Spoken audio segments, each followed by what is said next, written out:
پہلے بھی صدر کو استثناء حاصل تھا، ترمیم کے بعد ان میں کیا تبدیلیاں واقع ہوئیں؟ پہلے جو ٹائٹل تھا قائد اعظم کا وہ گویا ایک بادشاہی نظام کی نمائندے کے طور پر تھا۔ امریکہ کی ہسٹری کو دیکھا جائے تو اس میں ہمیں بعض مثالیں ملتی ہیں کہ صدور کے خلاف مقدمہ چلایا گیا۔ کسی بھی عدالت میں ان کے خلاف کوئی دیوانی یا فوجداری جو مقدمہ ہے وہ نہیں چلایا جا سکتا، قانونی مواخذہ نہیں ہو سکتا، ان کی گرفتاری کا آرڈر جاری نہیں کیا جا سکتا، انہیں کوئی سزا نہیں سنائی جا سکتی۔ جھوٹے مقدمات تو کسی کے بھی خلاف بنائے جا سکتے ہیں، ایک عام فرد ہے اس کے خلاف بھی بنتے ہیں، پھر اس کو کیا استثناء حاصل ہے؟ آج ہی بات ہم کر رہے تھے تو ایک صاحب کہنے لگے کہ آپ کن کو اسلام کی بات بتاتے ہیں، ان کی ذاتی آپ زندگی دیکھیں کیا ہے، وہ اسلام کی پرواہ کرتے ہیں تو آپ انہیں اسلام کا درس دے رہے ہیں۔ یہ سوال ذہن میں آتا ہے کہ جو اسلامی نظریاتی کونسل ہے یا وفاقی شرعی عدالت ہے وہ اس حوالے سے اپنا کیا کردار ادا کر سکتے ہیں؟ کیا ان کے پیش نظر کوئی اس طرح کی بات ہے کہ اس میں کوئی رکاوٹ بنا جائے؟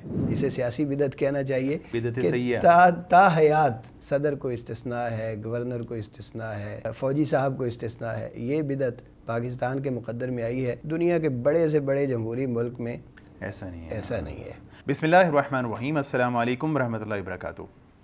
ناظرین کرام، ان دنوں میں پاکستان میں 27ویں ترمیم کے حوالے سے بہت زیادہ ڈسکشن ہو رہی ہے، اور اس جو ترمیم ہے اس میں آرمی کے حوالے سے اور صدر کے حوالے سے کون سی نئی چیزیں سامنے آئی ہیں، اس حوالے سے بہت چیزیں ایسی ہیں کہ جن کا شرعی نقطہ نظر سے بھی جائزہ لینا بہت ضروری ہے، خاص طور پہ جو استثناء حاصل ہوا ہے صدر پاکستان کو، اور 27ویں ترمیم کے بعد یہ بات سامنے آئی ہے کہ صدر پاکستان تاحیات جو ہے وہ اس کو ایک عدالتی استثناء حاصل ہوگا، اور یہ جو استثناء تھا اس سے پہلے بھی موجود تھا، لیکن یہ تاحیات نہیں تھا، بلکہ صدر پاکستان کی جب تک وہ پاکستان کا صدر ہے تب تک اس کو استثناء حاصل تھا، لیکن اب اس استثناء کو بڑھا دیا گیا ہے، اور اسی کا جائزہ لینے کے لیے آج ہم ڈسکشن کریں گے، گفتگو کریں گے۔ میں آپ کے سامنے موجود ہوں ڈاکٹر عمران اسلم، اور میرے ساتھ موجود ہوں گے ڈاکٹر محمد آصف جاوید صاحب۔ ہم ان کے بہت زیادہ شکر گزار ہیں ڈاکٹر صاحب، آپ کی آمد کا شکریہ۔ ڈاکٹر صاحب بات شروع کرتے ہیں، میں سٹارٹ میں یہ بات ایڈ کرنا چاہوں گا، ناظرین کو بتانا چاہوں گا کہ جو دنیا میں جمہوریت ہے اس کے دو طرح کے نظام دنیا میں چلتے ہیں، ایک پریزیڈنشل نظام ہے جس کو صدارتی نظام کہتے ہیں، اور دوسرا پارلیمنٹری نظام ہے جس کو پارلیمانی نظام کہتے ہیں، اور دونوں میں فرق یہ ہے کہ جو صدارتی نظام ہے اس میں جو صدر ہوتا ہے وہ فائنل اتھارٹی ہوتا ہے، مطلب جب الیکشن ہوتا ہے تو اس میں جو ووٹ ڈلتے ہیں ڈائریکٹ صدر کو ڈالے جاتے ہیں، اور اس کے بعد جو اس کی ریشو سے فیصلہ ہوتا ہے کہ جو بندہ جتنی زیادہ ریشو سے جیتے گا، زیادہ پرسنٹیج اس کو پرسنٹیج سے ووٹ ملیں گے، اس کو صدر بننے کا اختیار حاصل ہوگا، اور اس کے بعد وہ اپنی کابینہ خود بنا سکتا ہے۔ مطلب اس کے لیے ضروری نہیں ہوتا کہ جو قومی اسمبلی ہے وہاں پہ جو قومی اسمبلی کے ممبران ہیں وہ اس کو ووٹ دیں جیسا کہ پارلیمانی نظام میں ہوتا ہے، بلکہ جو صدر ہوتا ہے وہ کسی کو بھی اپنی کابینہ کا وزیر بنا سکتا ہے، جس طرح کہ جو اس وقت ٹرمپ ہے اس نے بہت سارے ایسے لوگوں کو وزیر بنایا جن کا براہ راست سیاست سے کوئی تعلق نہیں تھا۔ تو صدارتی نظام میں سب سے پہلی بات یہ ہے کہ صدر کو براہ راست ووٹ کیا جاتا ہے اور وہی فائنل اتھارٹی ہوتا ہے، اور براہ راست عوام ووٹ دیتے ہیں، اور براہ راست عوام ووٹ دیتے ہیں۔ اور اس کے مقابلے میں جو پارلیمانی نظام ہوتا ہے اس میں جو صدر ہوتا ہے وہ ہوتا ضرور ہے، وہ ہیڈ آف دا اسٹیٹ ہوتا ہے، لیکن اس کی حیثیت ایک علامتی صدر کی ہوتی ہے۔ اور پارلیمانی نظام میں جو کہ پاکستان میں رائج ہے، انڈیا میں رائج ہے، یہاں پہ ہوتا یہ ہے کہ براہ راست وزیر اعظم کو منتخب عوام نہیں کرتے، بلکہ عوام جو ہے وہ ووٹ دیتے ہیں، جو لوگ ایم این اے ہوتے ہیں ان کو ووٹ دیتے ہیں، اور جس جماعت کے زیادہ ایم این اے قومی اسمبلی میں جائیں گے، اور انہی ایم این ایز میں سے ایک شخص کو وزیر اعظم منتخب کیا جاتا ہے، اور وہ جو وزیر اعظم ہوتا ہے انہی ایم این ایز میں سے اپنی کابینہ منتخب کرتا ہے، وہ کسی اور کو جو ہے وہ وزیر نہیں بنا سکتا، پارلیمانی نظام میں یہ ہوتا ہے. تو یہ ایک بڑا فرق ہے صدارتی نظام میں اور پارلیمانی نظام میں. اور اس میں یہ بات بھی ناظرین کے مائنڈ میں رکھنے کی ہے کہ جو گورنر ہوتے ہیں پارلیمانی نظام میں، جو گورنر ہوتے ہیں یہ صدر کے نمائندہ ہوتے ہیں، یہ وزیر اعظم کے نمائندہ نہیں ہوتے. مطلب جو صدر ہے اس کے نمائندہ ہر صوبے میں ایک گورنر ہوتا ہے اور وہ اسی صدر کو جواب دہ ہوتے ہیں. گورنر کا براہ راست جو وزیر اعظم ہوتا ہے اس کے ساتھ یا کابینہ کے ساتھ براہ راست کوئی تعلق نہیں ہوتا.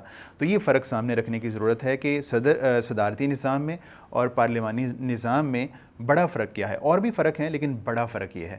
تو ڈاکٹر صاحب آگے چلتے ہیں. میں چاہوں گا آپ بھی اس میں کوئی انپٹ دیں کہ جو موجودہ استثناء آیا اور 27ویں ترمیم کے بعد اس حوالے سے آپ جو ہے وہ کیا چیزیں ایڈ کرنا چاہیں گے، خاص طور پہ اگر ہم ماضی میں جھانکیں، خاص طور پہ پاکستان کے ماضی میں جھانکیں، ہم اپنی تاریخ میں دیکھیں تو قائد اعظم کی شخصیت کو دیکھا جائے کہ کیا انہوں نے کوئی اس طرح کا استثناء لیا تھا یا نہیں لیا تھا؟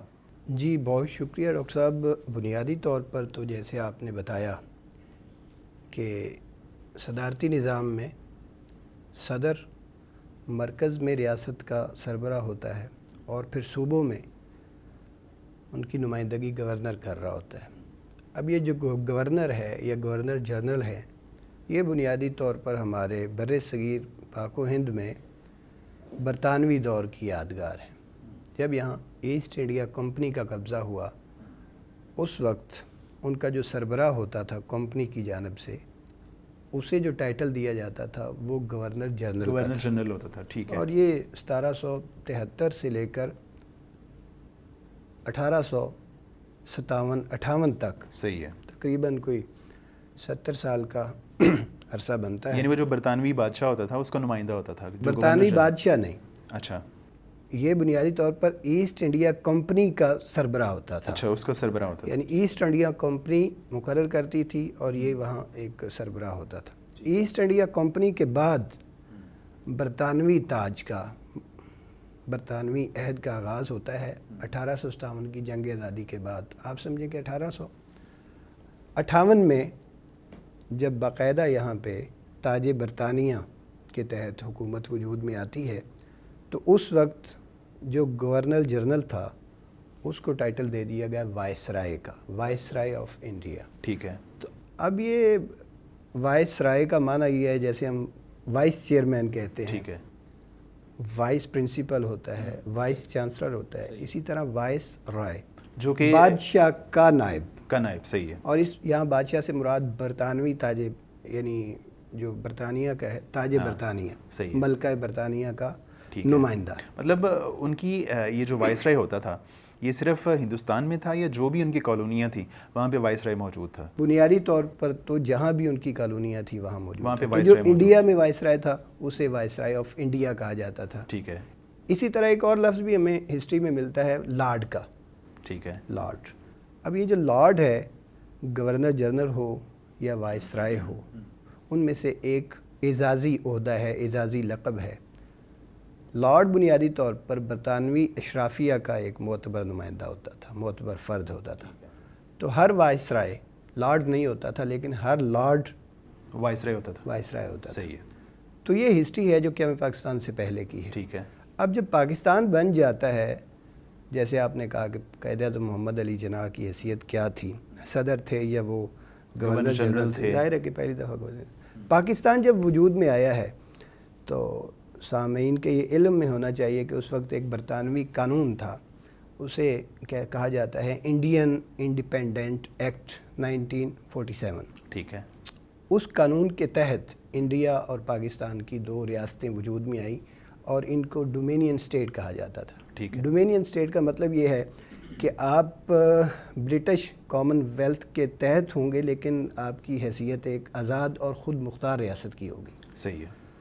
تو اس وقت چونکہ ابھی یہ ایکٹ برطانیہ کا تھا اور برطانیہ میں بادشاہی نظام ہی نافذ تھا تو ضرورت اس امر کی تھی کہ برطانیہ میں بیٹھا ہوا جو بادشاہ ہے، جارج ششم اس کو کہتے تھے، وہ یہاں اپنا ایک نمائندہ مقرر کریں. تو بانی پاکستان قائد اعظم محمد علی جناح کو ان کی نمائندگی کے طور پر گورنر جنرل مقرر کیا گیا پاکستان میں، قیام پاکستان کے بعد. ٹھیک ہے. تو یعنی وہ براہ راست تب صدر نہیں بنے تھے، بلکہ مطلب ریاست کے سربراہ وہی تھے، لیکن ان کا جو ٹائٹل تھا وہ گورنر جنرل کا تھا. اور یہ تھا برطانوی قانون کے تحت. برطانوی قانون کے تحت. جس قانون کے تحت ریاستوں کا وجود عمل میں آیا، جس قانون کے تحت تقسیم ہوئی بنیادی طور پر انڈیا کی اور پاکستان کی. صحیح ہے. تو ڈاکٹر صاحب ویسے پاکستان ابھی تو جو برٹش کامن ویلتھ ہے اس کا حصہ نہیں ہے، لیکن کچھ اور ملک ایسے ہیں جو ابھی بھی برٹش کامن ویلتھ کا حصہ ہیں، جیسے کہ آسٹریلیا اور نیوزی لینڈ. جو برطانیہ کا بادشاہ ہوتا ہے، یہ پہلے ملکہ تھی، وہ آسٹریلیا کی اور نیوزی لینڈ کی بھی ملکہ تھی، اور اب جو بادشاہ ہے یہ آسٹریلیا اور نیوزی لینڈ کا بھی بادشاہ ہے. اچھا ڈاکٹر صاحب، اس کے بعد آگے چلتے ہیں. ایک تو ہے پاکستان کی ہسٹری، پاکستان کی تاریخ. اس کے بعد اگر ہم بات کرنا چاہیں کہ جو 27ویں ترمیم ہے، اس میں کیا کیا تبدیلیاں کی گئی ہیں. ظاہر ہے کہ پہلے بھی صدر کو استثناء حاصل تھا، تو اس کے بعد ابھی ترمیم کے بعد ان میں کیا تبدیلیاں واقع ہوئی ہیں، اس پہ اگر آپ کوئی انپٹ دینا چاہیں. اس سے پہلے میرا خیال ہے ہمیں یہ بات کر لینی چاہیے تاریخی ارتقاء کے مراحل سے گزرتے ہوئے کہ جب قائد اعظم محمد علی جناح کو گورنر جنرل کا ٹائٹل دیا گیا، وہ پاکستان کے پہلے گورنر جنرل تھے. اس وقت ساتھ ہی قیام پاکستان کے ساتھ ہی گورنر کا عہدہ بھی موجود ہوتا تھا. یعنی وفاق میں ریاست کے سربراہ، head of the state governor general تھے قائد اعظم محمد علی جناح، اور صوبوں میں گورنرز موجود تھے قیام پاکستان روز اول ہی سے. اور جیسا کہ آپ جانتے ہیں کہ پاکستان میں صوبہ پنجاب میں پہلے گورنر سردار عبدالرب نشتر ہوئے ہیں. تو گورنری نظام قیام پاکستان ہی سے تھا. گورنر جنرل قیام پاکستان کے وقت موجود تھے، اور یہ موجود رہا ہے عہدہ 1956 تک. 1956 میں گورنر والا 1956 میں پہلا پاکستان کا جو آئین ہے وہ وجود میں آتا ہے، اور اس وقت پاکستان کو ڈکلیئر کیا جاتا ہے اسلامی جمہوریہ پاکستان، یعنی پاکستان ریپبلک بن گیا، ایک جمہوری ملک بن گیا. ٹھیک ہے. تو چونکہ پہلے جو ٹائٹل تھا قائد اعظم کا وہ گویا ایک بادشاہی نظام کی نمائندے کے طور پر تھا، بادشاہی نظام برطانیہ کا، اس کے نمائندے کا اظہار تھا گورنر جنرل. اچھا. اب پاکستان جب ڈکلیئر ہو گیا کہ پاکستان ایک جمہوری ملک ہے، تو جمہوری ملک کے طور پر آئین میں درج کر دیا گیا کہ آج کے بعد گورنر جنرل کا جو عہدہ ہے اس کو صدر کے لقب سے یاد کیا جائے. اس کا مطلب یہ ہے کہ 47 سے لے کے 56 تک وہ عہدہ موجود رہا ہے. وہ عہدہ موجود رہا ہے، اور پاکستان میں آخری جو گورنر جنرل تھے وہ میجر جنرل سکندر مرزا تھے. ٹھیک ہے. اور ساتھ ہی جب یہ آئین بن گیا، نافذ العمل ہو گیا، تو وہی سکندر مرزا یعنی پہلے پاکستان کے باضابطہ طور پر صدر ہوئے. آخری گورنر جنرل ہے اور پہلے وہ صدر. اس دور میں یعنی 47 سے لے کے 56 تک پھر وزیر اعظم نہیں ہوتا تھا پاکستان کا، جبکہ ہم تو سنتے ہیں جو لیاقت علی خان تھے وزیر اعظم بھی تھے، وزیر اعلیٰ بھی تھے، یہ نظام بھی تھا. جیسے پہلے وہ اسمبلیوں کا ایک نظام موجود تھا متحدہ پنجاب میں بھی، متحدہ ہندوستان میں بھی، اور وہ سسٹم تو چل رہا تھا. ٹھیک ہے. اور قرارداد جو تھی، قرارداد مقاصد، کچھ بنیادیں وہ تھیں، کچھ پہلے سے طے شدہ تھیں ہمارے علاقائی، اور کچھ جیسے میں نے کہا برطانوی قانون کے تحت کچھ بنیادی ڈھانچے موجود تھے جس کے تحت نظام چل رہا تھا. مطلب وزیر اعظم بھی موجود تھا، وزرائے اعلیٰ بھی موجود تھے، ساتھ ساتھ گورنر جنرل بھی موجود تھا، اور یہاں ہمارے صوبوں میں وزیر اعلیٰ کے ساتھ ساتھ گورنر بھی موجود تھا. تو ٹھیک ہے. سن یعنی 1956 کی میں بات کر رہا ہوں، تو اس وقت یہ عہدہ کریٹ کیا گیا صدر کا، گورنر جنرل کو ختم کر دیا گیا. اور پھر یہ ساتھ ساتھ یہ نظام چلتا رہا. تو صدر گویا جیسے آپ نے پہلے بتایا وہ نمائندہ ہوتا ہے وفاق کا، ہیڈ آف دا اسٹیٹ ہوتا ہے، اور صوبوں میں ان کی نمائندگی گورنر کر رہے ہوتے ہیں. جب سن 73 کا آئین بنا ہے جو اب بھی نافذ العمل ہے، آئین پاکستان، دستور پاکستان، تو اس وقت پھر باقاعدہ طور پر صدر کو استثناء دے دیا گیا. یعنی سن 73 کے آئین میں بنیادی طور پر وزیر اعظم اور وزیر اعلیٰ جو ہیں ان کے کچھ جو اختیارات ہیں وہ زیادہ ہو گئے، اور صدر اور گورنر یہ علامتی حیثیت میں باقی رہے. صحیح ہے. ٹھیک ہے. نہیں تو جو 1973 میں استثناء دیا گیا، یہ صرف صدر کو دیا گیا؟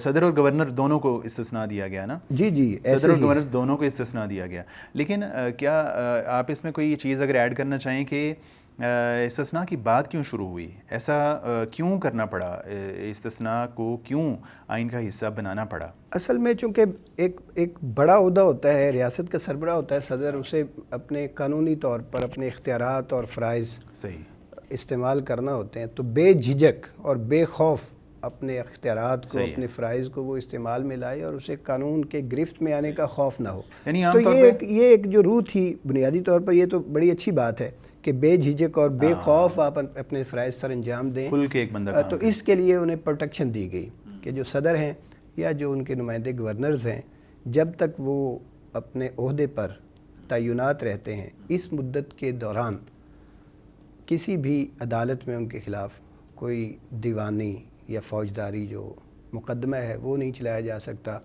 قانونی مواخذہ نہیں ہو سکتا، ان کی گرفتاری کا آرڈر جاری نہیں کیا جا سکتا، انہیں کوئی سزا نہیں سنائی جا سکتی۔ تو یہ لیکن مشروط تھا کہ جب تک وہ اپنے عہدے پر متمکن رہتے ہیں، موجود ہیں، گورنر یا صدر۔ ہاں، اور اس میں بنیادی طور پر جو روح کار فرماتی تھا کہ اپنے فرائض اور اپنے اختیارات جو ہیں وہ بے روک ٹوک بلا جھجک سر انجام عام طور پہ یہی کہا جاتا ہے کہ چونکہ ایک صدر ہے، اس کی مصروفیات ہیں، اس نے کام کرنا ہوتا ہے، تو اگر وہ عدالتوں کے چکر لگاتا رہے گا تو جو اس کا کام ہے ملک کو چلانے کا وہ ڈسٹرب ہوگا، متاثر ہوگا، تو اس لحاظ سے اس کو اس بنیاد پہ استثناء جو ہے وہ دیا جاتا ہے۔ اور ڈاکٹر صاحب اگر میں یہاں پہ یہ بات کہنا چاہوں کہ جو مطلب جو میری نالج ہے اس میں، اس کے مطابق جو ایک صدر یا گورنر ہے اس پہ جو فوجداری مقدمہ نہیں ہو سکتا، لیکن جو سول مقدمہ ہے وہ اس پہ ہو سکتا ہے۔ مطلب جو ایک چوری ہے، ڈکیتی ہے، قتل ہے، اس سے اس کو استثناء حاصل ہوتا ہے جو فوجداری مقدمات ہیں، لیکن جو سول مقدمات ہیں اس کا اس کو سامنا کرنا پڑ سکتا ہے۔ اور اس کے بعد ڈاکٹر صاحب اگر ہم موجودہ یعنی آئیں اس پہ، نہیں، اگر ہم اسی شق پہ بات کریں، یہ جو آرٹیکل ہے 248، صدر کو آپ استثناء دے دیتے ہیں، باقی بھی تو عہدیداران موجود ہیں، حکام ہیں، عہدیداران ہیں، عمال ہیں، خاص طور پہ پارلیمانی نظام میں تو وزیر اعظم نے بہت کام کرنا ہوتا ہے، ان سب کو استثناء ہونا چاہیے، وزرائے اعلیٰ کو ہونا چاہیے۔ اگر آپ ویسے قانون کی روح کو دیکھیں تو اس کے برعکس ہونا چاہیے تھا، یعنی اختیارات کو اختیارات میں من مانی کرنا، بے دریغ استعمال کرنا یا فرائض میں کوتاہی کرنا، یہ کب آتا ہے؟ جب آپ کسی عہدے پر فائز ہوتے ہیں، تو بجائے اس کے کہ آپ اس میں ریلیکس دیں کسی ذمہ دار کو، اس کے خلاف تو شکنجہ ٹائٹ ہونا چاہیے نا، کہ اگر کوئی اپنے عہدے میں غفلت کرتا ہے، فرائض میں لاپرواہی کرتا ہے، اختیارات کا بے جا ناجائز استعمال کرتا ہے، تو اسے سخت سے سخت سزا دی جائے گی۔ لیکن یہاں کیا ہوا ہے؟ اسے ریلیکس کر دیا گیا، اسے استثناء دے دیا گیا کہ اس سے نہیں پوچھنا جب تک وہ رہتا ہے۔ تو یہ بہرحال ہوا، اور پاکستان میں چونکہ جمہور نے اس پہ مہر تصدیق ثبت کر دی، اور اتفاق اور اجماع سے ہو گیا تو ہو گیا۔ ایک بندہ جتنے بڑے عہدے پہ ہے اتنا ہی زیادہ اس کو ذمہ دار ہونا چاہیے، اور اتنا ہی زیادہ جس طرح کہ آپ نے کہا کہ اس کے خلاف شکنجہ جو ہے وہ مزید کسنا چاہیے۔ اب آپ دیکھیے نا، مطلب آپ اس کو مجھ سے بہتر جانتے ہیں کہ حضرت عمر رضی اللہ تعالیٰ عنہ جب گورنر مقرر کرتے تھے تو ان کا کرائٹیریا کیا ہوتا تھا؟ ان کو مقرر کرتے وقت اور ان کے یعنی عہدے کے درمیان میں، اور جب وہ عہدے سے آپ سمجھیں کہ ریٹائرمنٹ لے کر واپس آتے تھے تو اس وقت کیا کرائٹیریا تھا؟ آپ بتائیے۔ اصل میں ڈاکٹر صاحب یہ دیکھیں کہ یہ دیکھنے کی ضرورت ہے کہ جو استثناء کی بات کی جاتی ہے، اور خاص طور پہ ملک پاکستان میں جو کہ لا الہ الا اللہ کے نام پہ بنا، اور ہم پابند ہیں قرآن و سنت کے، یہاں پہ جب ایک صدر کو استثناء دیا جاتا ہے تو یہ دیکھنے کی ضرورت ہوتی ہے کہ کیا قرآن اور سنت اس کی اجازت دیتے ہیں کہ نہیں دیتے، کیونکہ ہم قرآن اور سنت کے پابند ہیں۔ تو اگر اس حوالے سے جائزہ لیا جائے نبی کریم صلی اللہ علیہ وسلم کی سیرت کا، صحابہ اکرام کے ادوار کا، تو یہ بات کھل کے سامنے آتی ہے کہ نبی کریم صلی اللہ علیہ وسلم کے دور میں نبی کریم صلی اللہ علیہ وسلم نے خود اپنے آپ کو مواخذہ کے لیے پیش کیا، جس طرح کہ اس وقت پیش کیا جب کہ آپ ریاستی فرائض ادا کر رہے تھے، اور نبی کریم صلی اللہ علیہ وسلم سے زیادہ مصروف ہستی اور کون سی ہوگی، لیکن آپ نے خود اپنے آپ کو مواخذہ کے لیے پیش کیا۔ آپ نے صحابہ کے سامنے کہا کہ اگر میری طرف سے کسی کے بارے میں کوئی حق تلفی ہوئی ہے تو وہ میرے سے بدلہ لے سکتا ہے. تو سارے صحابہ کرام خاموش رہے, لیکن ایک صحابی حضرت اسید رضی اللہ تعالیٰ عنہ وہ اٹھے اور کہنے لگے کہ اے اللہ کے رسول صلی اللہ علیہ وسلم, آپ میرے بارے میں حق تلفی ہوئی ہے اور میں اس کا بدلہ لینا چاہتا ہوں. تو نبی کریم صلی اللہ علیہ وسلم نے فرمایا کہ ہاں میں حاضر ہوں اور تم بدلہ لے سکتے ہو. تو وہ صحابی کہنے لگے کہ جب میرے ساتھ معاملہ ہوا تھا تو میرے جسم پہ قمیص نہیں تھی, تو نبی کریم صلی اللہ علیہ وسلم نے فرمایا کہ تم آ جاؤ اور میں بھی اپنی قمیص ہٹا دیتا ہوں. اور اللہ کے رسول صلی اللہ علیہ وسلم نے اپنی قمیص ہٹائی اور حضرت اسید رضی اللہ تعالیٰ عنہ آئے اور انہوں نے نبی کریم صلی اللہ علیہ وسلم کی جسم مبارک پہ, جسم اطہر پہ بوسہ دیا. ان کا یعنی مقصد یہی تھا کہ وہ بوسہ دینا چاہتے تھے. اور یہاں سے اس حدیث سے یہ اندازہ ہوتا ہے کہ رسول اللہ صلی اللہ علیہ وسلم اگر اپنے آپ کو مواخذہ کے لیے پیش کر سکتے ہیں صحابہ کے سامنے, تو کوئی صدر, کوئی گورنر, کوئی وزیر اعظم اس کو جو ہے نا اس سے زیادہ استثناء حاصل نہیں ہو سکتا. نبی کریم صلی اللہ علیہ وسلم اور صحابہ کرام اگر اپنے آپ کو مواخذہ کے لیے پیش کرتے رہے ہیں تو باقی لوگوں کو بھی اس حوالے سے اپنا دل بڑا کرنا چاہیے ہے. اگر ڈاکٹر صاحب اگر ہم بات کریں آگے دوسرے ادوار کی, صحابہ کرام کے ادوار کی, میں اس میں یہ عرض کرنا چاہوں کہ دیکھیے آن حضرت صلی اللہ علیہ وسلم نے خود کو پیش کیا ہے قصاص کے لیے. حالانکہ آپ ریاست کے ایک سربراہ ہیں, صرف سربراہ ہی نہیں ہیں, وہ خود قانون ہیں, قانون کا ایک معتبر حوالہ ہے, مستند حوالہ ہے, قانون کا ماخذ ہیں, قانون کا منبع ہے, شریعت ہم وہاں سے اخذ کرتے ہیں. تو آپ صلی اللہ علیہ وسلم نے اپنے لیے اپنی اتھارٹی کو استعمال کرتے ہوئے یہ نہیں کہا کہ آپ کون ہوتے ہیں مجھ سے بدلہ لینے والے. میں نے اگر تمہیں روکا تھا, ٹوکا تھا, اگر کوئی میں نے وہ چوکا لگایا تھا کسی وجہ سے لگایا ہوگا, وہ بھی ریاست کا جو ایک قانون ہوتا ہے اس پر عمل درآمد کروانے کے لیے کہ صف سیدھی کرو, آگے پیچھے کھڑے ہوئے ہو, تو اس میں یہ تو ہزار تعویل کی جا سکتی تھی لیکن آپ نے نہیں کی. اور اسی پہ میں عرض کرنا چاہوں کہ جب ہم بات کرتے ہیں کہ یہ جو استثناء کا قانون ہے غیر اسلامی ہے, غیر آئینی ہے, تو آج ہی بات ہم کر رہے تھے تو ایک صاحب کہنے لگے کہ آپ کن کو اسلام کی بات بتاتے ہیں, ان کی ذاتی آپ زندگی دیکھیں کیا ہے, وہ اسلام کی پرواہ کرتے ہیں تو آپ انہیں اسلام کا درس دے رہے ہیں. تو میں انہیں عرض کر رہا تھا کہ حضور پہلی بات تو یہ ہے کہ ان کی ذاتی زندگی کیا ہے کیا نہیں ہے, وہ ایک مختلف چیز ہے. اب وہ ایک عہدیدار ہے. البتہ اسلام میں کسی کو ریاست کا سربراہ منتخب کرنے کے لیے اس کی ذاتی زندگی ہی دیکھی جاتی ہے کہ وہ صادق ہے, وہ امین ہے, وہ ذمہ دار ہے. اور دوسرا ہمارے ہاں بھی کہا جاتا ہے کہ جو آپ کا ذمہ دار ہے, جو ایک سیاسی لیڈر ہے, اس کی پرائیویٹ زندگی تو پرائیویٹ زندگی ہوتی نہیں, وہ پبلک پراپرٹی ہوتی ہے, تو آپ کھلے عام اس پہ تنقید کر سکتے ہیں اس کا. اچھا, ذاتی زندگی کو اگر آپ چھوڑ بھی دیں تو یہ جو پارٹیاں ہیں, ان صاحب کا کہنا یہ تھا کہ سیکولر پارٹیاں ہیں ساری, اپنے منشور میں بھی انہوں نے سیکولرزم ہی کی بات کی ہے, انہیں اسلام اجتماعی زندگی میں گوارا ہی نہیں ہے, تو آپ ان کے کسی عمل پر انہیں شریعت کا درس دیں تو کیا فائدہ ہے. تو میں اس پہ عرض کروں کہ دیکھنے کی بات یہ نہیں ہے کہ جس شخص کے عمل پر آپ بات کر رہے ہیں وہ اپنے قول و عمل میں اسلام کو کیا حیثیت دیتا ہے, کیا اہمیت دیتا ہے. اصل سوال یہ ہے کہ آپ کے مخاطب کا جو قول ہے, جو فعل ہے, جو اقدام ہے, اسلام کے نزدیک اس کی حیثیت کیا ہے.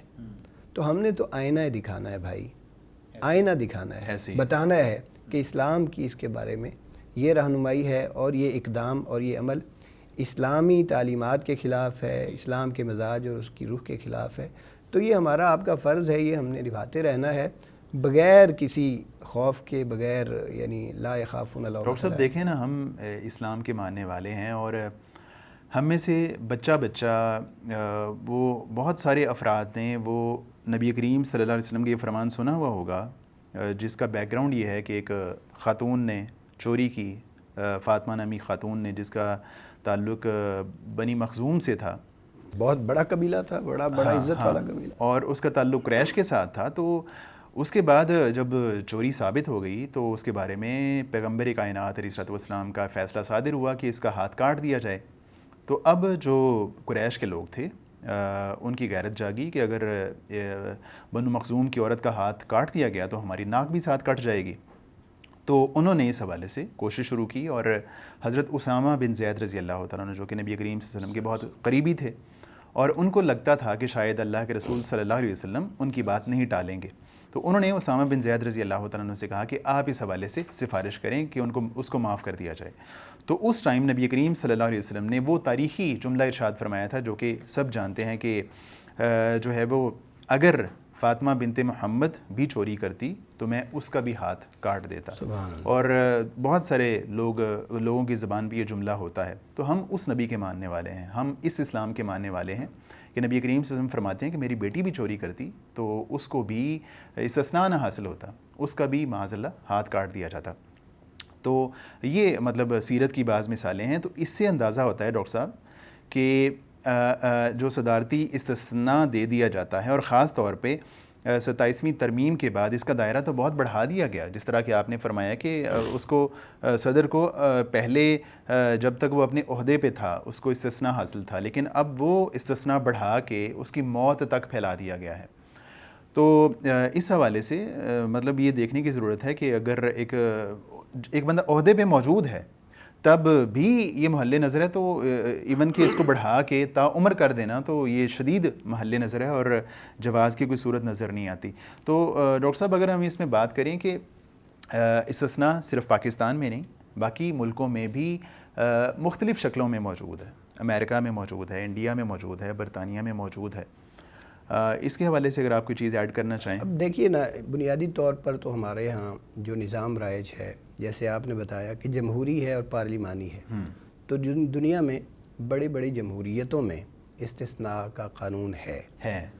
اس کی وجہ کیا ہے، اس کا سبب کیا ہے، جیسے میں نے عرض کیا ان کے اپنی چیزیں ہوں گی.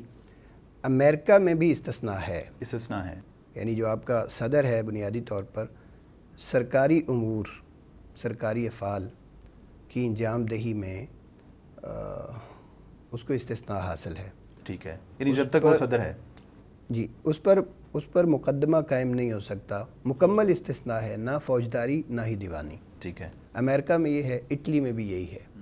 اور اگر آپ انڈین جمہوریہ کی بات کریں تو وہاں پہ سرکاری افعال میں اسے استثناء حاصل ہے. فوجداری استثناء ہے.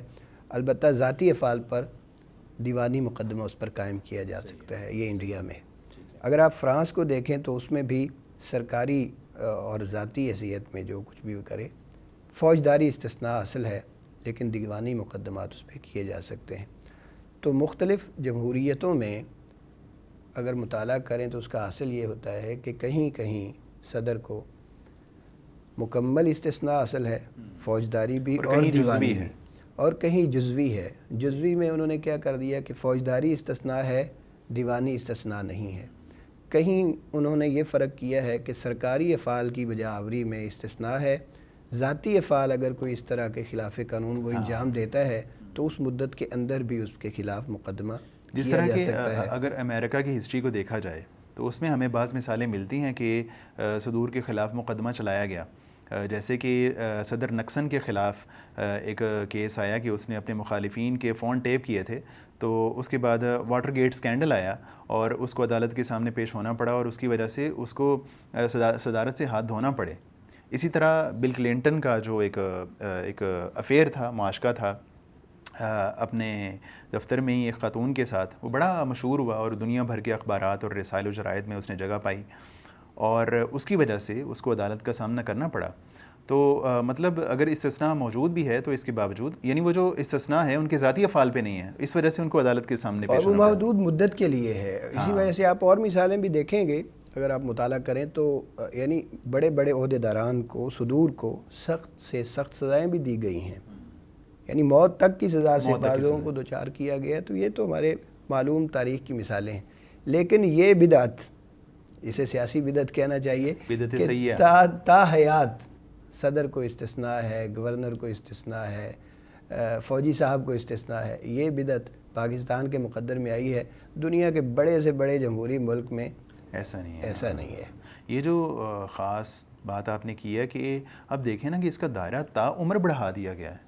اب جو صدر صاحب ہیں FIA ان پہ مقدمہ نہیں کر سکتی، اب نیب ان کے خلاف کوئی مقدمہ نہیں کر سکتی، اور یہ والا یعنی اس طرح کے استثناء ہمیں دنیا بھر میں صرف پاکستان میں ہی نظر آتا ہے۔ اور سب ایک چیز میرے ذہن میں یہ آ رہی تھی کہ اگر اس بنیاد پہ استثناء لیا جاتا ہے کہ جو مخالفین ہوتے ہیں وہ جھوٹے مقدمات بناتے ہیں اور اس وجہ سے صدر کو عدالت میں پیش ہونا پڑتا ہے اور جو ملکی امور ہیں وہ ڈسٹرب ہوتے ہیں، تو سوال یہ ہے کہ اگر صدر کے خلاف جھوٹے مقدمے بنائے جاتے ہیں اور اس وجہ سے اس کو استثناء حاصل ہے، تو ایک دیکھیں جھوٹے مقدمات تو کسی کے بھی خلاف بنائے جا سکتے ہیں، ایک عام فرد ہے اس کے خلاف بھی بنتے ہیں، پھر اس کو کیا استثناء حاصل ہے؟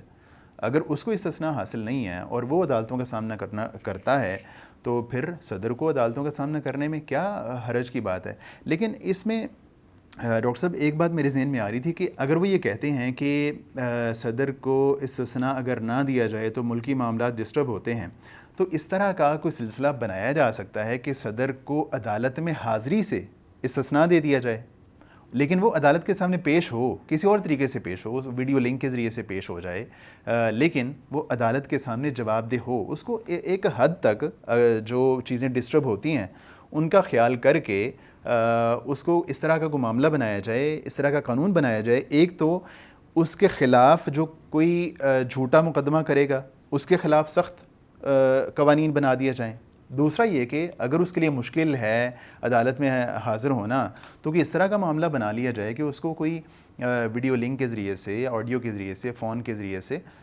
جو ہے عدالت کے سامنے پیش ہونے کا اختیار دیا جائے۔ اس پہ آپ کیا کہتے ہیں؟ جی، بنیادی طور پر جیسے آپ ایک تعویل کر رہے ہیں، میں سمجھتا ہوں کہ صدر کو اس لیے استثناء دیا گیا کہ وہ انتہائی مصروف شخصیت ہوتے ہیں، حالانکہ صدر کا عہدہ ایک علامتی عہدہ ہے، ایک وقار کا عہدہ ہے، سربراہ کی ایک سٹیٹس کی علامت ہے اور کچھ نہیں ہے۔ اور 18ویں ترمیم کے بعد تو خاص طور پر صدر کے اختیارات اور گورنر کے اختیارات انتہائی محدود ہو گئے ہیں۔ وزیر اعظم اور ان کی کابینہ اور صوبوں میں وزیر اعلیٰ اور ان کی کابینہ یہ زیادہ با اختیار ہو گئے، ان کو زیادہ با اختیار کر دیا گیا۔ اس کا مطلب ہے کہ صدر کے فرائض، صحیح ہے ڈاکٹر صاحب، میں اس کی ذمہ داریاں کم ہوئی ہیں، بڑی نہیں ہیں۔ دوسری بات، میں ایک جنرل بات کر رہا ہوں، یعنی دیکھیں وہ تو پارلیمانی نظام میں صدر کے اختیارات کم ہیں نا، جو صدارتی نظام ہے وہاں پہ تو صدر کے اختیارات کم نہیں ہیں۔ تو ہم چونکہ پاکستان کے تناظر میں بات کر رہے ہیں، اس میں ٹھیک ہے، پہلی بات تو یہ ہے کہ صدر کی ذمہ داریاں نہ ہونے کے برابر ہیں۔ سال میں ایک دفعہ خطاب کرنا ہوتا ہے، کسی پہ ایکٹ پہ سائن کرنے ہوتے ہیں فائنل اس کو کرنے کے لیے، اور کیا کام ہے، ایسے ہی ہے۔ دوسری بات یہ ہے کہ عدالتوں میں حاضری کا جو مسئلہ ہے، تو عدالتوں میں حاضر ہونے کے لیے اس طرح کی شخصیات بذات خود تو پیش نہیں ہوتی۔ اگر آپ عہدے پر براجمان ہیں تو سرکاری وکلاء ہیں، انہوں نے پیش ہونا ہے۔ بہت کم ایسا ہوتا ہے کہ عدالت آپ کو ذاتی حیثیت میں طلب کرتے ہیں، اور اس کے لیے بھی آپ اپلیکیشن دے سکتے ہیں کہ میں مصروف ہوں، معذرت قبول کی جائے، پھر کبھی حاضر ہو جاؤں گا۔ اور تیسری بات آپ نے یہ کی ہے کہ حاضری سے اس استثناء کے ساتھ ساتھ اگر کوئی ان کے خلاف جھوٹا مقدمہ کرتا ہے تو کوئی قانون ایسا ہونا چاہیے، تو قانون آلریڈی موجود ہے، آپ پھر جانے کا دعویٰ کر سکتے ہیں، عزت کا کر سکتے ہیں، میرے خلاف یہ کیس بنایا گیا، تو وہ قوانین، ان کی دفعات ساری موجود ہیں آلریڈی، صحیح ہے، انہیں روبہ عمل لانے کی ضرورت ہے۔ تو یہ ساری تعویلات ہیں، یہ سارے بہانے ہیں، یہ اپنی جو من مانی کرنے کے لیے قانون کا سہارا لیا جاتا ہے، قانون کو موم کی ناک بنایا جاتا ہے۔ آپ برسر اقتدار ہوں گے تو اپنے حق میں اس کی ترمیم لے آئیں گے، میں برسر اقتدار ہوں گا تو اپنے حق میں ترمیم لے آؤں گا۔ تو جب تک آپ میرٹ کی بنیاد پر فیصلہ نہیں کرتے، جب تک آپ قانون کو مقدس نہیں سمجھتے صحیح طور سے، اور قانون کی دفعات کو اس کی روح کے مطابق روبہ عمل نہیں لاتے، تب تک استحکام ناممکن ہے۔ پھر ہم تماشا بنے رہیں گے، دنیا ہمارا تماشا دیکھتی رہے گی، اور یہ کھلواڑ ہے نظام کے ساتھ، عدالت کے ساتھ، قانون کے ساتھ، یہ جاری رہے گا۔ ڈاکٹر صاحب مطلب دیکھیں نا کہ ہماری جو اسلامی تاریخ ہے وہاں بھی گورنر موجود رہے ہیں، وہاں بھی ریاست کے سربراہ موجود رہے ہیں۔ نبی کریم صلی اللہ علیہ وسلم کے بعد جو پہلے ریاست کے سربراہ بنے وہ حضرت ابوبکر صدیق رضی اللہ تعالیٰ عنہ ہیں۔ وہ اپنی پہلی تقریر میں، پہلی سپیچ میں ارشاد فرماتے ہیں کہ اگر میں ٹیڑھا ہو جاؤں تو تم لوگ مجھے اپنی تلوار کے ساتھ سیدھا کرو، اپنی تلوار کے ساتھ سیدھا کرو. مطلب کہ اپنی پہلی ہی تقریر میں حضرت ابوبکر صدیق رضی اللہ تعالیٰ عنہ اپنے آپ کو مواخذہ کے لیے پیش کر رہے ہیں کہ جہاں پہ میں غلط ہوں تم نے مجھے روکنا ہے, تم نے مجھے ٹوکنا ہے. اسی طرح اگر ہم بات کریں اس کے بعد حضرت عمر رضی اللہ تعالیٰ عنہ کا دور آتا ہے. تو حضرت عمر رضی اللہ تعالیٰ عنہ کے دور میں بڑی مشہور بات ہے کہ آپ خطبہ ارشاد فرما رہے تھے اور آپ کے جسم پہ جو چادر تھی اس کے حوالے سے سوال ہوا کہ یہ مال غنیمت سے چادریں آئی تھیں, اور صحابہ نے کہا کہ ہمیں تو وہ جو ایک چادر ملی اور آپ نے پورا لباس پہن رکھا, ایک چادر ملی جس سے ہمارا لباس پورا نہیں بنا, لیکن آپ کا لباس کیسے پورا بن گیا ایک چادر کے ساتھ. تو پھر حضرت عمر رضی اللہ تعالیٰ عنہ نے فرمایا کہ جو یہ چادر ہے ایک نہیں 2 چادریں ہیں, اور جو دوسری چادر ہے وہ میرے بیٹے غالباً حضرت عبداللہ بن عمر رضی اللہ تعالیٰ عنہما انہوں نے جو ہے وہ مجھے ہدیہ کی, اور ان 2 چادروں سے میں نے اپنا لباس جو ہے وہ سلوایا. تو یہاں سے اندازہ ہوتا ہے کہ اگر کسی نے سوال اٹھایا ہے, نقطہ اٹھایا ہے, تو اس پہ برا نہیں بنایا بلکہ اس کو اپریشیٹ کیا گیا ہے اور اس کا جواب دیا گیا ہے باقاعدہ. اور جواب ہی پر کیا موقوف ہے, یہ مسجد کی بات ہے, خطبہ ہے, اور حضرت ارشاد فرماتے ہیں اپنے بیٹے کو کہ کھڑے ہو جاؤ مجمع عام میں, میں تمہیں اللہ کی قسم دے کے کہتا ہوں کہ حقیقت بیان کرو. تو وہ بیٹا پھر بیان کرتا ہے کہ میرے حصے کی جو چادر تھی وہ میں نے اپنے والد حضرت عبداللہ بن عمر رضی اللہ عنہ ہدیہ کر دی تھی تاکہ ان کا لباس بن جائے. تو وہی شخص جس نے پہلے کہا تھا کہ ہم نہ آپ کو سنیں گے نہ آپ کی اطاعت کریں گے, کہتا ہے کہ حق واضح ہو گیا حضرت, آپ ارشاد فرمائیں ہم سنیں گے بھی اور اطاعت بھی کریں گے. واہ سبحان اللہ. تو یہ کردار کی بات ہوتی کردار کی بات. جب آپ کا کردار بے داغ ہو, جب آپ خیانت کے مرتکب نہ ہو رہے ہوں, جب آپ نے عہدے کو شہرت کے لیے, نمود و نمائش کے لیے استعمال نہ کرنا ہو, پوری ذمہ داری ہو. ذمہ داری سے آپ یعنی امت کا بوجھ ہے جو آپ کے کندھوں پہ لاد دیا گیا, ایک بوجھ ہے. تو پھر یہ احساس ہوتا ہے, یہی کردار ہوتا ہے, لوگ اس کی گواہی دیتے ہیں, اور پھر اس کے نتیجے میں جرت بھی آتی ہے, بے باک آپ ہو جاتے ہیں. دیکھیں ڈاکٹر صاحب, یہ دیکھیں نا کہ اسلام میں تو عہدہ مانگنے کو ناپسند کیا گیا ہے, ٹھیک ہے, لیکن جب آپ ایک صدر کو, گورنر کو اس طرح استثناء دے دیں گے تو ہر فرد چاہے گا کہ مجھے صدر بنا دیا جائے, چاہے ایک دن کے لیے بنا دیا جائے, کیونکہ اگر وہ ایک دن کے لیے بھی بن گیا اب اس کو استثناء حاصل ہو گیا, ہمیشہ کے لیے استثناء حاصل ہو گیا. یہی حضرت عمر رضی اللہ تعالیٰ عنہ, آپ یہ دیکھیں کہ آپ گزرتے ہیں ایک راستے سے اور ایک گھر کے باہر سے حضرت عباس رضی اللہ تعالیٰ عنہ کا گھر ہے اور اس کے اوپر پرنالہ لگا ہوا ہے, بارش ہوئی ہے, اوپر سے پانی گرتا ہے اور وہ جو چھینٹے ہیں حضرت عمر رضی اللہ تعالیٰ عنہ کے کپڑوں پہ پڑ جاتے ہیں.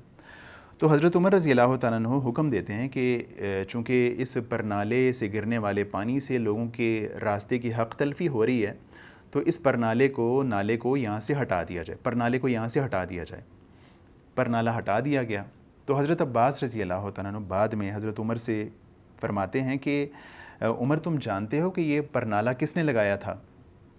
تو انہوں نے کہا کہ یہ پرنالہ نبی کریم صلی اللہ علیہ وسلم نے اپنے دست مبارک سے خود لگایا تھا. تو حضرت عمر رضی اللہ تعالیٰ عنہ یہ بات سن کے خاص سے رنجیدہ پریشان ہوئے, اور اس کے بعد حضرت عمر رضی اللہ تعالیٰ عنہ نے حضرت عباس سے کہا کہ عباس آپ جو ہے وہ نیچے بیٹھیں گے, میں نیچے بیٹھوں گا اور آپ میرے کندھوں پہ چڑھیں گے اور اس پرنالے کو اسی جگہ پہ لگائیں گے جہاں پہ نبی کریم صلی اللہ علیہ وسلم نے اپنے دست مبارک سے لگایا تھا. اور پھر ایسا ہوا, اور عباس رضی اللہ تعالیٰ عنہ نے وہ پرنالہ اس جگہ پہ لگایا جہاں پہ اللہ کے رسول صلی اللہ علیہ وسلم نے لگایا تھا. تو یہ تھے ہمارے ہیروز, یہ تھے ہمارے آئیڈیل صحابہ کرام, اور آگے جو ہے وہ ان کے گورنر, تابعین اور تبع تابعین. ابھی آپ ریاستی ذمہ داریاں اور ان کے بوجھ کی ہم بات کر رہے ہیں, فرائض اور اختیارات کے استعمال کی بات کر رہے ہیں. حضرت صلی اللہ علیہ وسلم نے کسی صاحب کو, جسے ہم آج کل گورنر کہتے ہیں, اسلامی تاریخ میں تو اس کے لیے مختلف الفاظ آتے ہیں, کہیں والی آتا ہے, کہیں عامل کا لفظ ہے, کہیں امیر کا لفظ ہے. تو ایک صاحب کو آپ نے عامل زکوٰۃ مقرر فرمایا. صحیح ہے.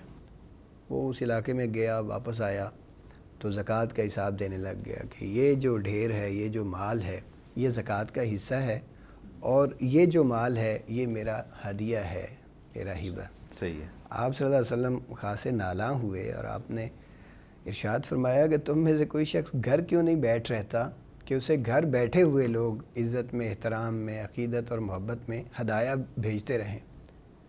ایک سرکاری ذمہ داری پہ تم گئے ہو اور وہاں سے یہ چیز وصول کر کے لے آئے ہو اور کہتے ہو کہ یہ بیت المال کا حصہ ہے اور یہ میرا ہدیہ ہے، یہ تو رشوت ہے، سیدھی رشوت کا دروازہ کھولنے والی بات ہے۔ تو آپ نے اسے وہ ہدیہ قبول کرنے سے منع فرما دیا، بلکہ اسے کہا کہ واپس کرو بیت المال میں، یہ بھی ساتھ ہی جائے گا۔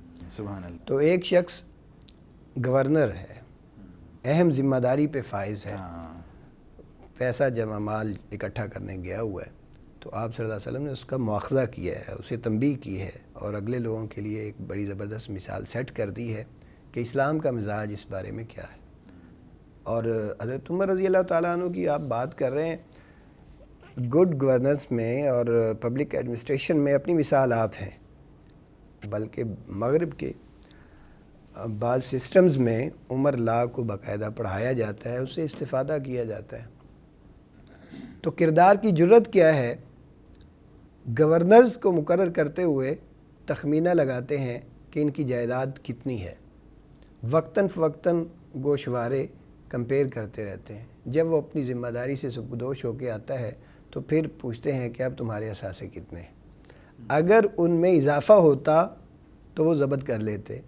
غالباً حضرت ابو ہریرہ کے بارے میں آتا ہے، بحرین کا انہیں گورنر مقرر کیا، مدت مکمل کرنے کے بعد واپس تشریف لائے تو ہزاروں اشرفیاں تھیں، درہم یا دینار تھے۔ پوچھا یہ کیا ہے؟ کہا یہ تجارت کرتا رہا ہوں تو اس سے اللہ نے منافع دیا ہے۔ ناراض ہوئے، تمہیں تجارت کے لیے وہاں بھیجا گیا تھا، تمہاری ڈیوٹی یہ تھی، یہ سارا مال بیت المال میں جائے گا۔ تو کڑا احتساب ہے، کڑی شرائط ہیں۔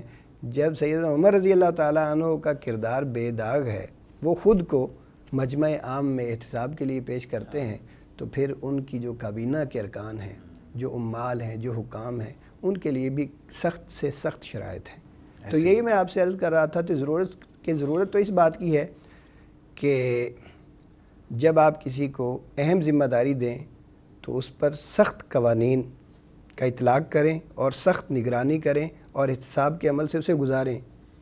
ہم نے اسے استثناء دینا شروع کر دیا ہے، یعنی تو قانون بے معنی ہو کے رہ جاتا ہے۔ یعنی ایک فرد کو اگر کوئی ذمہ داری ملتی ہے، اس ذمہ داری کی وجہ سے وہ کوئی سپیریئر نہیں بن جاتا، عام لوگوں سے، عام مخلوق سے، لوگوں سے کوئی الگ مخلوق نہیں بن جاتا، بلکہ جس طرح آپ فرما رہے ہیں کہ اس کی ذمہ داری تو بڑھ جاتی ہے عام لوگوں سے۔ اگر ذمہ داری بڑھ گئی ہے تو اس کا احتساب بھی اتنا ہی زیادہ سخت ہونا چاہیے۔ میں آپ سے عرض کروں کہ ابھی میں مطالعہ کر رہا تھا کہ حضرت عمر رضی اللہ تعالیٰ عنہ کو کسی نے شکایت کی کہ مصر کے جو گورنر ہیں سیدنا عمر بن عاص، جی، عمر بن عاص ایک زبردست کمانڈر ہیں، اتنے ذہین ہیں کہ انہیں عرب کا دماغ کہا جاتا تھا۔ اچھا، زبردست۔ فاتح مصر ہیں غالباً۔ گورنری کے عہد میں ان کے بیٹے کے ساتھ کسی کا گھوڑ دوڑ میں مقابلہ ہوا، بیٹا ہار جاتا ہے، ایک عام شہری جیت جاتا ہے، بڑا عزت کا وقار کا مسئلہ بنایا، اس کو تھپڑ مارے، اس کو بے عزت کیا۔ تو وہ شخص مصر سے مدینہ حاضر ہوتا ہے کہ میرے ساتھ یہ ہوا ہے۔ سیدنا عمر رضی اللہ تعالیٰ عنہ فوراً عمر بن عاص گورنر کو بھی بلاتے ہیں اور گورنر زادے کو بھی بلاتے ہیں۔ اس شخص کو جو کہ مدعی تھا کوڑا پکڑایا اور کہا اسے رسید کرو، اس صاحب زادے کو، گورنر زادے کو، اور پھر فرمایا اس کے والد کو بھی پیٹو۔ وہ کہتا ہے حضور ان کی کوئی غلطی نہیں ہے۔ فرمایا غلطی تو بنتی ہے، اس کے عہدے سے ناجائز فائدہ اٹھاتے ہوئے اس کے بیٹے کو یہ جرت ہوئی ہے، اس نے کیوں نہ اپنے بیٹے کی تادیب کی، اسے ادب سکھایا۔ صحیح۔ تو کب سے تم نے لوگوں کو غلام بنانا شروع کر دیا ہے جب کہ ان کی ماؤں نے انہیں آزاد پیدا کیا تھا؟ آئندہ اگر اس طرح کی حرکت ہوئی تو سخت نپٹا جائے گا۔ تو یہ ہے کہ اسلام میں امیر اور غریب کا کوئی فرق نہیں ہے، آقا اور غلام کا کوئی فرق نہیں ہے، عوام اور خواص کا کوئی فرق نہیں ہے، قانونی مساوات، عدل کے تقاضے ہر ایک کے لیے تو سب برابر ہیں۔ یہی اسلام کا امتیاز ہے، اور اسی کو دیکھ کر کئی مثالیں ہیں، اسی عدل کو دیکھ کر کئی غیر مسلم، نان مسلمز مسلمان ہوئے ہیں۔ وہ واقعہ آپ کے سامنے ہے، حضرت علی رضی اللہ تعالیٰ عنہ والا، یہودی والا جو واقعہ تھا، یعنی قاضی شریح کی عدالت میں مقدمہ پیش ہوتا ہے وقت کے خلیفہ ہیں، حاکم ہیں، زرہ چوری ہوئی ہے، عدالت میں جاتے ہیں، ان پر شک ہے یہ یہودی نے زرہ چوری کی ہے، چیف جسٹس پوچھتے ہیں کہ آپ کے پاس گواہ ہیں؟ غلام ہے جی، دوسرا بیٹا ہے، بیٹے کی گواہی تو قبول نہیں ہوتی اسلام. کہا بیٹوں کی تو بڑی فضیلت ہے، حسن و حسین شباب کیا ہے روایت میں آتا ہے سیدہ شباب اہل الجنہ. کہا کوئی شک نہیں ہے فضیلت میں، لیکن قانون کا مطالبہ یہ ہے کہ 2 گواہ پیش ہوں گے. گواہ چونکہ موجود نہیں ہے لہذا عدالت یہودی کو باعزت بری کرتی ہے. اب جب وہ یہودی یہ مظاہرہ دیکھتا ہے کہ وقت کا حاکم ہے اور مجھے عدالت میں لایا ہے اور جج نے بھی ان کا خیال نہیں کیا، عدل پر مبنی فیصلہ کیا ہے، تو اس پیغمبرانہ عدل میں آپ سمجھیں، اسلامی نظام عدل میں، عادلانہ نظام میں اسے یہ کشش محسوس ہوئی کہ اس نے کہا وہ زرہ میرے پاس ہے، حضرت میں وہ زرہ آپ کو واپس کرتا ہوں اور میں کلمہ پڑھ کے مسلمان ہوتا ہوں. سبحان اللہ، سبحان تو عدالت یہ ہے، عدالت میں، قانون میں حاکم اور رعایا، مسلم اور غیر مسلم سب برابر ہیں. تو ڈاکٹر صاحب اس کے مقابلے میں ہم بعض غیر مسلم ریاستوں کو دیکھیں نا، تو وہاں پہ تو جس طرح کہ ہم نے کچھ مثالیں بھی ڈسکس کیں، پاکستان میں تو جو ہے نا آپ ایک بڑے عہدے پہ ہے اور جو مرضی کر لے، اس کو خاص مراعات اور استثناءات حاصل ہیں. لیکن باہر کے ملکوں میں ہم دیکھتے ہیں کہ بسا اوقات چھوٹی چھوٹی بات پہ ایک فرد کو جیل میں جانا پڑ جاتا ہے، یا جو ہے نا وہ اس کو صدارت سے ہاتھ دھونا بھی پڑ جاتے ہیں، اور ان کو استثناء جو ہے وہ ان کی مدت ملازمت تک ہی ہوتا ہے. اس کے بعد وہ ایک عام فرد ہوتے ہیں، ایک عام شہری ہوتے ہیں. اور جس طرح کہ ڈونلڈ ٹرمپ جب یہ پچھلی اس کا عہدہ عہد تھا صدارت کا، اس کے بعد اس کے خلاف مقدمہ چلا، اس کو عدالت کا سامنا کرنا پڑا. ڈاکٹر صاحب جو موجودہ استثناء کی بات ہے، تو اس حوالے سے جو مختلف مذہبی جماعتوں کے ذمہ داران ہیں ان کے حوالے سے بھی دبی آوازیں کہہ لیں بلند ہو رہی ہیں، اور خاص طور پہ مفتی تقی عثمانی صاحب کی طرف سے ایک واضح بیان سامنے آیا جس میں انہوں نے کہا کہ یہ جو استثناء دیا گیا ہے صدر کو، یہ انتہائی ایک شرمناک بات ہے، اور اس کی کوئی نظیر ہمیں جو خلافت راشدہ میں نظر نہیں آتی، اور یہ آئین اور شریعت کی روح کے خلاف ہے. مطلب ہم نے جو بات کی کہ شریعت کی روح کے خلاف تو ہے ہی ہے، مفتی صاحب فرما رہے ہیں کہ یہ آئین کی روح کے بھی خلاف ہے، اور اگر اس طرح کا استثناء لیا جاتا ہے تو ظاہر ہے کہ یہ آئین کے ساتھ بھی ایک طرح کا کھلواڑ ہے، بہت بڑا کھلواڑ ہے. تو ڈاکٹر صاحب اگر علماء اس پہ آواز بلند کر رہے ہیں اور مذہبی ذمہ داران آواز بلند کر رہے ہیں، تو اس کے بعد یہ ضرورت یا یہ سوال ذہن میں آتا ہے کہ جو اسلامی نظریاتی کونسل ہے یا وفاقی شرعی عدالت ہے، وہ اس حوالے سے اپنا کیا کردار ادا کر سکتے ہیں، اور کیا ان کے پیش نظر کوئی اس طرح کی بات ہے کہ اس میں کوئی رکاوٹ بنا جائے؟ جی بالکل، آپ نے جیسے فرمایا کہ مفتی صاحب کا ٹویٹ ہے، باقی مختلف جو مذہبی جماعتیں ہیں ان کے سربراہان اور امراء بھی اس غیر آئینی اقدام کو غیر شرعی تعبیر کر رہے ہیں. مفتی صاحب کا آپ نے حوالہ دیا ہے. اسلامی نظریاتی کونسل کی جہاں تک بات ہے، وہ بنیادی طور پر ایک مشاورتی ادارہ ہے. ٹھیک ہے، قانونی تحفظ اسے حاصل ہے، لیکن وہ ایک مشاورتی ادارہ ہے. کوئی ان سے اگر سوال کرے گا تو وہ شرعی رائے دیں گے، مشورہ دیں گے. صحیح ہے. تو ان کی تجاویز، ان کی آراء، ان کے مشورے، پورا انبار ایک لگا پڑا ہے، لیکن درخور اعتنا نہیں سمجھا جاتا. یعنی وہ اس کو ایک رائے کی حیثیت حاصل ہے. رائے کی حیثیت حاصل ہے، اور میرا نہیں خیال کہ اس بارے میں انہوں نے کوئی رائے بھی دی ہو. شاید میرے مطالعے میں نہیں آئے ہو، لیکن میں نے دیکھا ہے کہ اس بارے میں میری نظر میں کوئی رائے سامنے نہیں آئی، کوئی رائے نہیں دی. حالانکہ سن 73 سے یہ استثناء موجود ہے. 27ویں ترمیم تو ابھی کل پاس ہوئی ہے.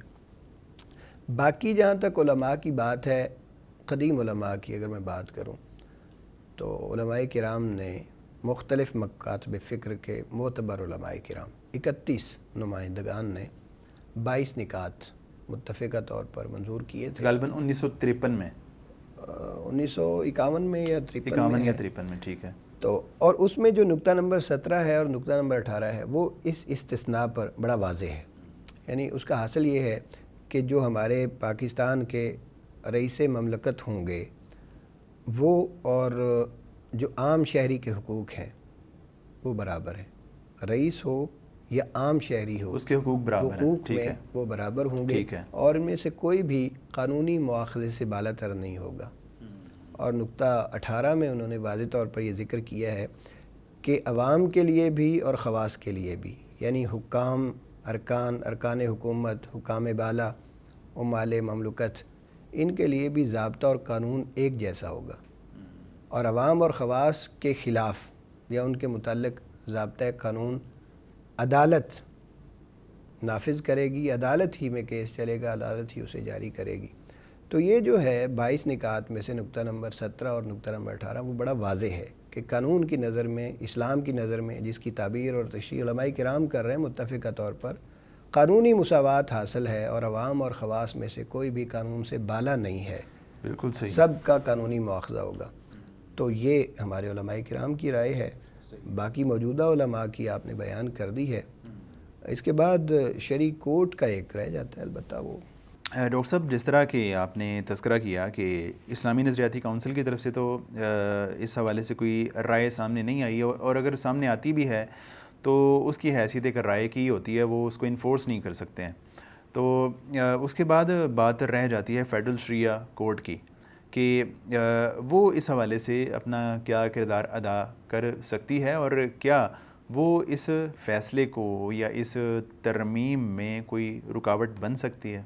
دیکھیں، استثناء کے دو مراحل ہیں۔ ایک وہ استثناء ہے جو 1973 کے آئین کے تحت آرٹیکل 248 میں دیا گیا، وہ مشروط ہے ایک خاص مدت۔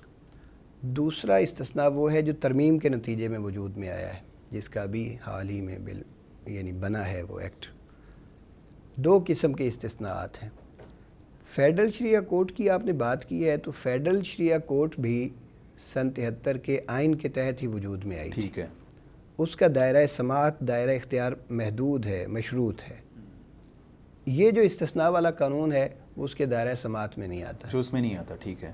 یعنی قانون کی بنیادی طور پر دو قسمیں ہیں۔ ایک وہ ہے جو کانسٹیٹیوشنل لا ہے، ٹھیک ہے، جو بنیادی دستور کے اجزاء ہیں، اس کے مختلف آرٹیکلز ہیں، اس کی دفعات ہیں، سیکشن، سب سیکشن، جو کچھ بھی ہے، اس دستور کے خلاف، اس کے کسی حصے کے خلاف فیڈرل شریعہ کورٹ کوئی کیس سماعت نہیں کر سکتی، اس میں وہ نہیں اپیل دائر کی جا ٹھیک ہے۔ سکتی۔ تو کس میں کر سکتی ہے؟